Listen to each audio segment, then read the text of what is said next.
Hi అండి, welcome to my channel. ఆరోగ్యానికి ఎంతో మేలు చేసి జొన్నలతో ఇడ్లీలను ఎలా ప్రిపేర్ చేసుకోవాలి అనేది ఈ వీడియోలో మీతో షేర్ చేస్తున్నానండి. దీనికోసం ముందుగా ఒక గిన్నెని తీసుకొని అందులో ఒక గ్లాసు మినపప్పును తీసుకోవాలి.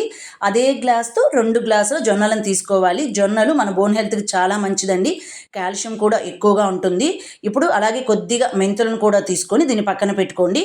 ఇప్పుడు ఒక గిన్నెలోకి పావు కప్పు వరకు సగ్గుబియ్యాన్ని తీసుకొని దీన్ని కూడా పక్కన పెట్టుకోండి. ఇప్పుడు అదే గ్లాస్తో ఒక గ్లాస్ ఇడ్లీ రవ్వ, అదే గ్లాస్తో పావు కప్పు అటుకులను తీసుకోవాలి. ఇడ్లీ రవ్వని అటుకుని పక్కన పెట్టేసుకొని సగ్గుబియ్యము అలాగే మినపప్పు జొన్నల్ని శుభ్రంగా కడిగి వీటిని 8 గంటల సేపు నానబెట్టుకోవాలి. ఇడ్లీ రవ్వను అలాగే అటుకులని మనం గ్రైండ్ చేసుకోవడానికి ఒక గంట ముందు శుభ్రంగా కడిగి మునిగేంత వరకు వాటర్ను పోసుకొని ఒక గంట సేపు నానబెట్టుకోవాలి. ఇప్పుడు మనం నానబెట్టుకున్నాం కదండి మినపప్పు జొన్నలని ఒకసారి శుభ్రం చేసుకున్న తర్వాత ఒక మిక్సీ జార్ని తీసుకొని వాటిని నానబెట్టుకున్న మినపప్పు జొన్నలు సగ్గుబియ్యం అలాగే అటుకులను వేసుకొని కొద్దిగా వాటర్ని వేసుకుంటూ మెత్తగా గ్రైండ్ చేసుకోవాలి.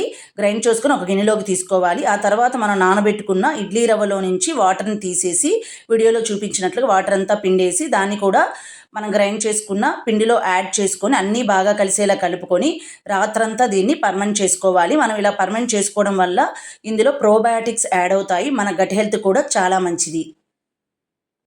ఇది మార్నింగ్ అండి, చూసారు కదా పిండి అనేది బాగా పర్మెంట్ అయి ఉంటుంది. ఇప్పుడు ఇందులో రుచికి సరిపడా సాల్ట్ అలాగే కొద్దిగా వంట సోడాను కూడా యాడ్ చేసుకొని వాటర్ని లైట్గా స్ప్రింకిల్ చేసుకొని ఒకసారి బాగా కలిపి దీన్ని పక్కన పెట్టుకోండి.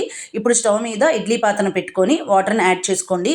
ఇప్పుడు ఇడ్లీ ప్లేట్లకి నెయ్యిని కానీ ఆయిల్ని కానీ అప్లై చేసుకొని ఇప్పుడు ఇడ్లీ పాత్రలో జొన్న ఇడ్లీ పిండిని వేసుకొని ఇడ్లీ పెట్టేసుకోవాలి. అంతేనండి, చాలా ఈజీగా ప్రిపేర్ చేసుకోవచ్చు. చూసారు కదండి, ఇడ్లీలు కూడా చాలా బాగా వస్తాయి. మీరు కూడా ఖచ్చితంగా ఒకసారి ట్రై చేయండి. మనము ఈ ఇడ్లీలని నార్మల్ చట్నీతో తినొచ్చు, కారంతో తీసుకోవచ్చు, సాంబార్తో తినొచ్చు, చికెన్ షార్వా బోన్ సూప్తో కూడా తీసుకోవచ్చు.